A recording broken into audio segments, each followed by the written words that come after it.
that he was about 6 feet tall, that he was completely scourged all over his body. He was crucified. In the late 1990s, Mel Gibson was already a Hollywood legend. Known for his explosive roles in action films and his work behind the camera as an Oscar-winning director, he had it all. International fame, a string of box office hits, and the rare privilege of choosing his projects. On the surface, it seemed like the dream life. But beneath the glamorous exterior, Gibson was wrestling with something far darker. Behind the scenes, Mel was battling personal demons. Addiction, depression, and a deep sense that something was missing in his life had taken hold of him.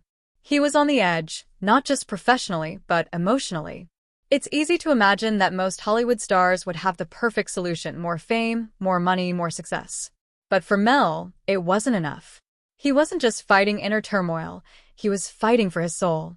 It was during this dark period that something strange, almost mystical, happened. In the midst of his pain, Mel had a life-altering moment. He found his faith again, deeply and obsessively. One day, while battling his personal demons, Mel dropped to his knees, asking God for help. He wasn't looking for comfort, but for something far deeper. Something clicked. The man who once felt empty now found solace in the gospel. But it wasn't just the warm, comforting scriptures that spoke to him. It was the intense, raw message of Jesus' sacrifice. "I was a bad guy," Mel once said, reflecting on his past. "My sins were the first to nail him to the cross. So, I wanted to tell a story."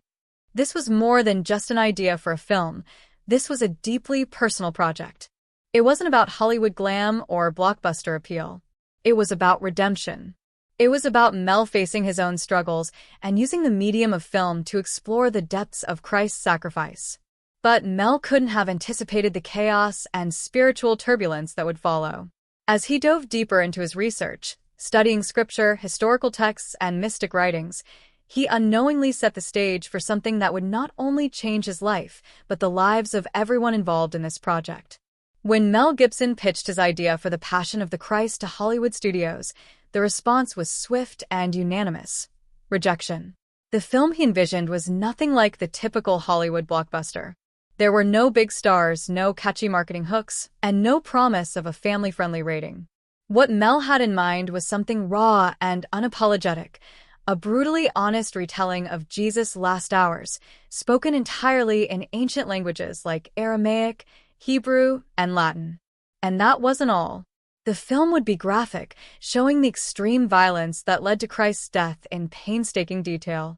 Hollywood executives listened to his pitch, nodding politely, but as soon as Mel finished, they made it clear that they wouldn't be backing it. "No one will watch it," they told him. They couldn't see beyond the extreme violence and the lack of a modern hook. They saw it as a gamble, a project that would alienate audiences and fail at the box office. They didn't want anything to do with it. But Mel Gibson wasn't the type to back down easily. His passion for the project was undeniable, and he refused to compromise on his vision. He knew this film needed to be as authentic as possible, even if it meant going against the grain of traditional Hollywood filmmaking. But with no studio willing to support him, Mel took a drastic step. He decided to fund the entire project himself. A whopping $30 million of his own money would go into the production, and another $15 million would be set aside for marketing. He was betting everything on this project. If The Passion of the Christ failed, it would be more than just a box office disaster. It would be a career-ending blow. With no financial safety net and no studio backing, Mel set out to make the film on his own terms. But there was still one more hurdle: the casting. He didn't want famous faces pulling attention away from the story. Instead, he needed actors who could embody the essence of their roles, who would disappear into the characters rather than stand out as celebrities. That's when Mel found Jim Caviezel. Mel Gibson wasn't just making a film, he was crafting an experience. Every decision he made was aimed at immersing the audience in the brutal world of ancient Jerusalem. The film had to feel timeless, untouched by modern life, and it started with language. Mel's commitment to authenticity meant that there would be no English, no modern dialogue. Jesus would speak Aramaic, the language he would have used during his lifetime. The Romans would speak Latin. There would be no subtitles to sanitize the experience. Viewers would be fully immersed in the harsh reality of the story, relying on emotion and the rawness of the performance to convey meaning. This was a bold move, and it was a gamble. Subtitles aren't usually a box office draw, and an entire film in ancient languages was virtually unheard of. But for Mel, this wasn't about making a movie that could win Oscars or appeal to mass audiences. It was about making a film that felt as real as possible, stripping away any modern filter. He wanted viewers to feel the agony, the betrayal, and the sacrifice of Christ in the most visceral way. The next challenge was finding a location that would bring the biblical world to life. Hollywood could have easily built a digital Jerusalem on a green screen, but Mel refused to take the easy way out. He wanted something real, something that felt ancient and untouched. He chose Matera, Italy, a historic town carved into rock. Its rugged terrain, with its ancient stone dwellings and narrow, winding streets, gave the perfect backdrop for the biblical world. It was eerie, raw, and untouched by modern life. But filming in Matera wasn't without its challenges. The weather there was unpredictable. One moment, the crew would be working under bright, sunny skies, and just moments later, dark clouds would roll in, turning the scene into a stormy, chaotic landscape. The cast and crew had to endure freezing temperatures, harsh winds, and storms that seemed to come out of nowhere. It was as if the environment itself was responding to the intensity of the story being told. As filming began, the atmosphere on set quickly changed. This wasn't like any other movie set. The energy was different. Some of the crew members began to feel something they couldn't explain. A strange, spiritual presence seemed to hang in the air. As cameras started rolling on the Passion of the Christ, something strange began to unfold on set. What was supposed to be a rigorous, physically demanding production soon felt like something more, something otherworldly. The energy in the air shifted. It wasn't just the heavy emotional burden of the subject matter that was affecting the crew. There was something else happening, something that many still struggle to explain. The first sign that something was off came during a scene where Caviezel, portraying Jesus, was standing on the cross. While filming, Jim was struck by a bolt of lightning. It was an unexpected, violent jolt that sent him reeling backward. The crew froze in shock. No one could believe what had just happened. Lightning had struck Jim, right there on set, while he was playing the role of Christ. The strike was so intense that Jim ended up biting through his tongue and cheek. What followed was even more astonishing. Minutes after the first strike, lightning struck again, this time hitting the assistant director, Jan Michelini, who had already been struck earlier on the set. Miraculously, he survived as well. 2 lightning strikes in the same place on the same set during the same filming session. The odds of lightning striking twice in the same spot are astronomically low, yet here it was happening in real time. To the crew, it felt more like a warning. Something beyond the physical world was involved. Jim Caviezel himself, who was already enduring intense physical challenges, began to experience the profound emotional and physical toll of the role in ways that went beyond acting. During the scourging scene, the whips were meant to miss his skin, but one of them shifted slightly and tore into his back. The strike left a 14-inch scar, a real injury that would forever mark his experience on set. And as if that wasn't enough, during the crucifixion scenes, Jim dislocated his shoulder. In fact, some of the screams you hear in the final cut of the film were not acting at all. They were real. Makeup artists later revealed that some of the bruises on his body were not makeup. They were real, and they could barely distinguish them from the fake ones. And then there's the eerie coincidence of Jim's initials. JC, the same initials as Jesus Christ. Was this just a coincidence? Or was it something deeper, a sign that he was meant for this role in a way no one could have imagined? Adding to the strangeness, Jim was 30 years old during filming, the same age that Jesus was at the time of his crucifixion. But it wasn't only Jim who felt the weight of this spiritual experience. As filming continued, the entire set became a space of reverence, and many felt the presence of something far beyond the film they were making. Some cast and crew members who had never been religious began reading the Bible on breaks. Atheists found themselves moved to tears during the most emotional scenes. Some even confessed their sins and sought baptism during the filming. When The Passion of the Christ was finally released on February 25, 2004, it didn't just hit theaters, it detonated like a bomb. Hollywood had turned its back on Mel Gibson. Critics had sharpened their knives, ready to pounce on what many thought would be a disaster. The film was R-rated, entirely in subtitles, and filled with brutal violence that was far beyond what most mainstream films dared to show. And yet, despite all these barriers, something unexpected happened. It became a worldwide phenomenon. Mel had bypassed the traditional Hollywood marketing machine entirely.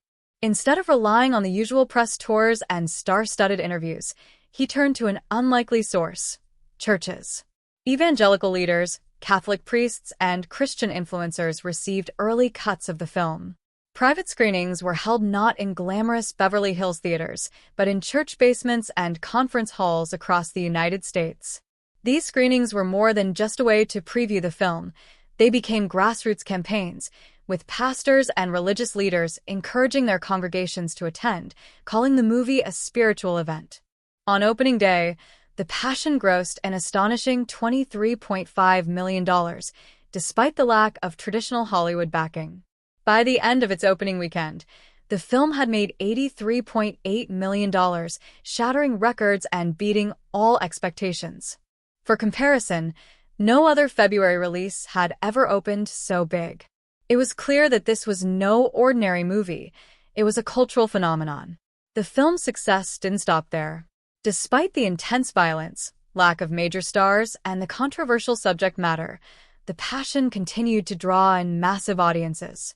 By the time the film left theaters, it had grossed nearly $370 million in the United States alone and over $611 million worldwide, making it the highest-grossing R-rated movie in history at that time. This wasn't just a success, it was a watershed moment in filmmaking. Mel Gibson had done the impossible. He had taken a deeply controversial, faith-driven film and turned it into one of the biggest box office hits in recent memory. But with that success came a wave of criticism. Critics slammed the film for its graphic violence and accused it of promoting anti-Semitism. Several Jewish organizations, including the Anti-Defamation League, voiced concerns about the film's portrayal of the Jews in the context of Christ's death. Mel Gibson, of course, stood by his film, insisting that it was a faithful retelling of the biblical account and that the focus was not on blame, but on the sacrifice of Christ. The controversy only fueled the film's success. The debates raged on talk shows, in newspapers, and in religious circles. But despite the backlash, the film kept drawing in viewers. In Christian communities, it was hailed as a divine work of art, a powerful depiction of Christ's suffering that transcended anything seen in mainstream cinema. Outside those circles, however, the film was divisive. It pushed boundaries, raised questions, and sparked fierce debates about its impact on religious tensions and violence in cinema. For Mel Gibson, The Passion had proven his critics wrong and had shown the world that there was a massive, untapped Christian audience that Hollywood had long ignored. But the journey wasn't over. With the film's unprecedented success, Hollywood studios began to take notice. In the wake of The Passion, faith-based films started flooding theaters. Films like God's Not Dead, Heaven is for Real, and War Room followed, all trying to replicate the success of Gibson's groundbreaking film. But none of them could match The Passion's raw power. The film had set the bar, and its legacy would live on for years to come. Let's start with Jim Caviezel, the actor who took on the role of Jesus Christ. Before the film, Jim was known for supporting roles in films like Angel Eyes and The Thin Red Line. He was a rising star, but his career was far from cemented. After landing the role of Jesus, he thought it would be his big break. But to his shock, things went in a completely different direction. Despite The Passion's massive success, roles didn't start pouring in. In fact, Caviezel's career took a nosedive. Rumors began circulating that Jim was too religious, and some in Hollywood reportedly labeled him as difficult to work with. He claims that after playing Jesus, he was quietly blacklisted, his career suddenly put on hold. In an interview, Jim opened up about the strange turn his career took. All of a sudden, I stopped being one of the 5 most popular actors in the studio, and I hadn't done anything wrong, he said. I just played Jesus. Yet despite the challenges he faced in Hollywood, Jim has no regrets. In fact, he has said that if given the chance, he would play the role of Jesus again. For Jim, the film wasn't just a career move, it was a calling. He felt that the experience had transformed him spiritually, and in the years that followed, he embraced his faith even more fervently. Jim began to take on more Christian-themed roles and became a regular speaker at religious conferences, openly defending his beliefs despite the criticism and backlash he received. For Mel Gibson, The Passion of the Christ should have been the crowning achievement of his career. He had proven Hollywood wrong, making a global blockbuster with no stars, no modern language, and no commercial appeal. But ironically, while the film soared to success, Mel's personal life was unraveling. In 2006, he was arrested for driving under the influence, and during the arrest, he made a drunken, anti-Semitic rant that instantly made him a pariah in Hollywood. The fallout from this incident was catastrophic. His career, once at its peak, began to plummet. The controversy surrounding his personal life overshadowed his artistic accomplishments. Yet, those who worked closely with Mel on The Passion believe that the film had a profound, lasting effect on him. They claim that the intense spiritual journey Mel went through while making the movie changed him in ways he couldn't have anticipated. He became more withdrawn, more introspective, and some close friends even say that the personal and professional backlash he experienced wasn't just about his actions. It was something more. Something spiritual. Mel himself has hinted that the consequences of making such a powerful film were not entirely natural, and that the backlash he faced may have been linked to the profound spiritual force he encountered during the filming. For the other members of the cast and crew, the effects of making The Passion of the Christ were just as transformative. Some of the extras and crew members reported having spiritual awakenings, and there were rumors of several people converting to Christianity after their involvement in the film. One of the most profound stories comes from Luca Leonello, who played Judas. He had been an atheist before the film, but after working on set, he felt a calling to embrace Christianity. Years later, many of those involved in the making of The Passion remain silent about their experiences. Some cast members and crew refuse to speak publicly about what happened during filming, and the few who do often describe the experience as profoundly spiritual, one they can't quite explain.